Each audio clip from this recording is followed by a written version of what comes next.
নবীর পক্ষে বসলে চারি পায়া জানোয়ার গোরার জবান খুলে দেয়।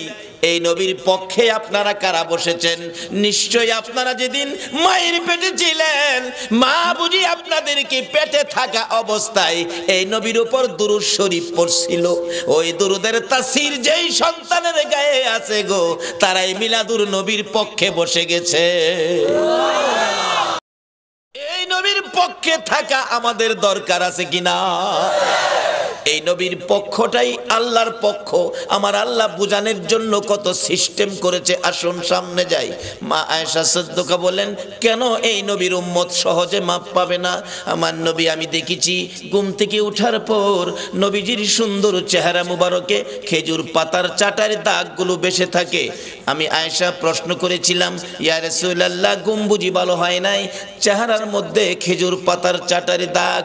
পরের দিন বিছানাটা একটু নরম করে দিলে নবী পাকের ঘুম একটু বেশি হলে ঘুম থেকে উঠে বিছানার মধ্যে বসে দুইটা চোখের পানি গাল বেয়ে বেয়ে জর্জর করে ছেড়ে দিছে। প্রশ্ন করলাম, ইয়া রাসূলুল্লাহ কাঁদতেছেন কেন? আমার নবী বলেন, আয়েশা রে, বিছানা নরম করে দিয়েছো, আমি নবীর ঘুম বেশি হয়ে গেছে রে আয়েশা, আমি কান্দি, ঘুম যে বেশি হয়ে গেল। এইভাবে যদি আরামের বিছানা পাইয়া সারা রাত ঘুমাইয়া থাকি রে আয়েশা, কোন সময় আমার গুনাহগার উম্মতের নাজাতের কান্না কাঁদবো। মা আয়েশা বলেন, শুধু এটাই শেষ নয়, আমি আমার নবী গোসল করে হুজরায় ঢুকলে অনুমতি চাইলাম, ইয়া রাসূলুল্লাহ অনুমতি দেন আপনার চেহারা মুবারকে তোল মালিশ করব। অনুমতি পাইয়া তোল মালিশ করার জন্য যাইয়া দেখি আমার নবীর চেহারা এত সুন্দর চোখ ফিরানো যায় না। কিন্তু এত সুন্দর চেহারার মাঝে কালো কালো দাগ চামড়ার ভিতরে লেগে আছে। মা আয়েশা সিদ্দিকা প্রশ্ন করলেন, ইয়া রাসূলুল্লাহ আপনার এত সুন্দর চেহারার মধ্যে কালো কালো দাগগুলো কিসের? হুজুর আমি জানতে চাই আপনার কি জীবনে কোনোদিন বসন্ত হয়েছিল? আমার নবী মা আয়েশার দিকে মুখটা ফিরাইয়া চোখের পানি ছেড়ে ছেড়ে কান্দে, আয়েশা রে এ দাগের কথা জিজ্ঞাস না রে আয়েশা, এই দাগের কথা মনে হইলে এখনো আমার কলিজা মানে না। আয়েশা এই দাগগুলো বসন্তের দাগ নয় রে, এই দাগগুলো হলো তাইবের জমিনের যুবকদের পাথরের আঘাতের দাগ। আরে বাবা যুবকেরা, যুব সংগঠন করে কারা ঈদ মিলাদুন নবী আয়োজন করেছো? যেই বয়সের যুবকেরা আমার নবীর গায়ে পাথর মারছে, সেই বয়সের যুবকেরা নবীর পক্ষে ঈদ মিলাদুন নবীর আয়োজন করেছে। আমার মন বলে যারা এই নবীর পক্ষে বসে আছেন, আমাদের নবী আপনাদের নবী আপনাদের জন্য ফুলসিরাতের কিনারে বসে থাকবে। নবীর ভালোবাসায় যারা মাহফিলের আয়োজন করেছেন, ও বাবা যুবকের দল, আমার মন কয় তোমাদেরকে ছেড়ে আমার নবী ফুলসিরাতের ফুল পার হবেন। আবার ভাগ্যবান আপনারা, যে নবীর পক্ষে আমার আল্লাহ, যে নবীর পক্ষে ফেরেশতারা, যে নবীর উপর আমার আল্লাহ নিজে, কোনো মুফতির ফতোয়া নয়, মোল্লা মৌলবীর কাহিনী নয়, 24 ঘন্টা যে আল্লাহ নিজে নবীর উপর দরুদ ও সালাম প্রেরণ করে, সে নবীর পক্ষে বসে থাকা, এটা কত বড় ভাগ্যের কথা। যারা বসেছে তাদের জীবনী খুলুন, মানুষ না পশুর জীবনী খুলুন। আবু জাহেলের ঘোড়া 4 পায়া জানোয়ার।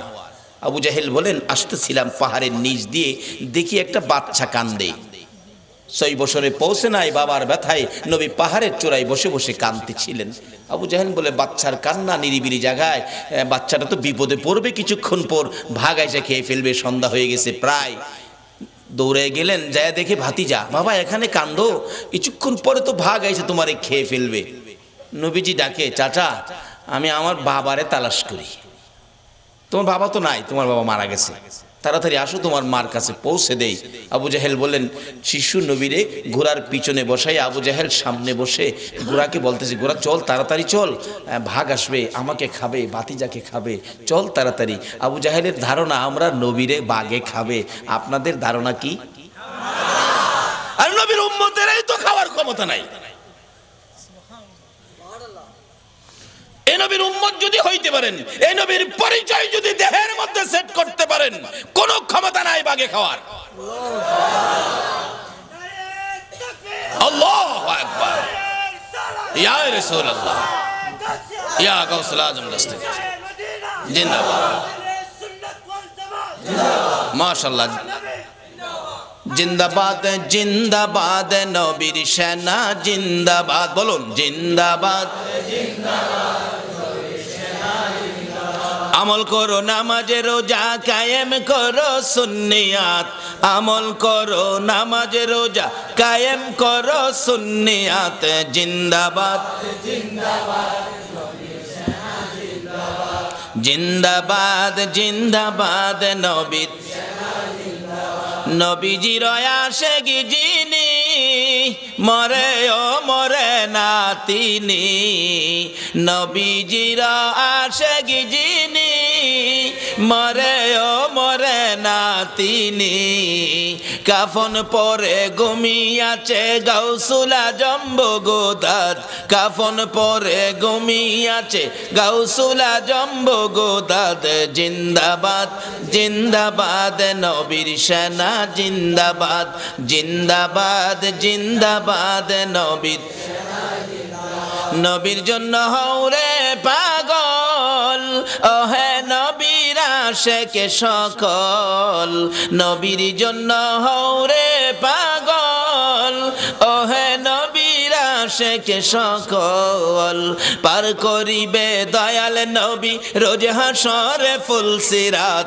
পার করিবে দয়াল নবী রোজ হাসরে ফুল সিরাত, জিন্দাবাদ জিন্দাবাদ নবীর সেনা জিন্দাবাদ, জিন্দাবাদ জিন্দাবাদ নবীর, আমল করো নামাজে রোজা কায়েম করো সুন্নিয়াত, আমল করো নামাজে রোজা কায়েম করো সুন্নিয়াত, জিন্দাবাদ জিন্দাবাদ নবীর সেনা জিন্দাবাদ, জিন্দাবাদ জিন্দাবাদ নবীর। বলতেছিলাম আবু জাহেল ঘোড়াকে বুঝাইতেছে ঘোড়া চল, ঘোড়া কথা শোনে না। আবু জাহেল বলেন ঘোড়া রে এত আদর করি, এত মায়া করি, এত খাবার তোরে খাওয়াই, এতদিন আমার কথা শুনলি, আজকে কেন আমার কথা শোনো না? উঠো ঘোড়া উঠো, ঘোড়া উঠে না। আমার নবীর পক্ষে ঘোড়া বসে গেছে। কার পক্ষে? আবু জাহেল চাবুক বাহির করে চাবুক দেখাইতেছে, ও ঘোড়া কোনোদিন মারি নাই, আজকে মারবো। ঘোড়া চোখের পানি ছেড়ে দেয়, ও আবু জাহেল মারবি, আমি মনের কথা বুঝাইতে পারি না। মারতে শুরু করলেন, এত জোরে মারে ঘোড়া চোখের পানি ছাড়ে কিন্তু বসার থেকে উঠে না। আবু জাহেল বলেন মারতে মারতে চামড়া ফাটাইয়া দিলাম, রক্তের ফোঁটা জর্জর করে জমিনে পড়তেছে। ঘোড়া শুধু চোখের পানি ছাড়ে, মাঝে মাঝে সামনের দুইটা পা আকাশের দিকে বাড়াইয়া ডাকে, মাবুদ রে আমার জবান খুলে দাও না, মনের দুঃখ বলে দেই। আমার আল্লাহ কয় ঘোড়া রে, যার ভালোবাসায় কুল কায়নাত বানাইলাম, সেই নবীর পক্ষে জবান চাইছস, যা আমি আল্লাহ তোর জবান খুইলা দিলাম। যেই নবীর পক্ষে গেলে চারি পায়া জানোয়ার গুড়া জবান পাই, বলুন এই নবীর পক্ষে গেলে আমরা কি আল্লাহর কাছ থেকে কিছু পাইতে পারি না? কি পাবেন? বসেন ধৈর্য ধরে, বাজেট তো হয়ে গেছে, যাইতেছি সামনে, একটু লম্বা হলে কষ্ট হবে আপনাদের। বাবারে নবীর পক্ষে একটু কষ্ট করেন, নবী বহুত কষ্ট করেছে আমাদের জন্য। ঘোড়া বারবার যখন প্রভুর দরবারে দরখাস্ত করলেন, আমার আল্লাহ জবান খুলে দিলেন। ঘোড়া ডাকে, আবু জাহেল রে মার, আর কত মারবি? চামড়া ফাটাইছস, তোর স্বাদ মিঠে নাই, মার, আর কত মারবি? যতক্ষণ তোর স্বাদ মিঠে না ততক্ষণ পর্যন্ত আমারে মারো। ঘোড়া ডাকতেছে, মারো মারো, স্বাদ মিঠাও মাইরা।